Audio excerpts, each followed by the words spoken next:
تعرض الفنان عاصي الحلاني لحادث سقوط من حصانه كاد يودي بحياته، حيث تعثر الحصان وسقط عاصي أمامه ليسقط الحصان فوق فارسه بكل ثقله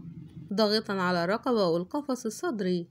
الشيء اللي أفقد عاصي الحلاني وعيه تماما، وتم نقله إلى المستشفى وكان وجهه مزرق متورما، وغاب عاصي الحلاني عن الوعي لمدة يومين متتاليين وكاد أن يفقد الذاكرة. وفي بداية الأمر شك الدكاترة في إصابته بسكتة دماغية، وكان احتفل الفنان عاصي الحلاني بحفل زفاف بنته ماريتا، واللي تزوجت من كميل أبي خليل رئيس إدارة الإنتاج في منصة أنغامي، وتم عقد قران ماريتا خارج لبنان وتحديدا في إمارة أبو ظبي، وده لأن لبنان لا يوجد بها زواج مدني. ووقعت ماريتا في حب كميل أبي خليل على الرغم من اختلاف ديانتهم، فهو يحمل الديانة المسيحية، واضطرت ماريتا الحلاني إلى الزواج المدني لكونها مسلمة وزوجها مسيحي، ونفس الأمر اللي حصل مع والدها الفنان المعروف عاصي الحلاني، واللي تزوج من خارج ديانته بشكل مدني دون إقامة حفل زفاف،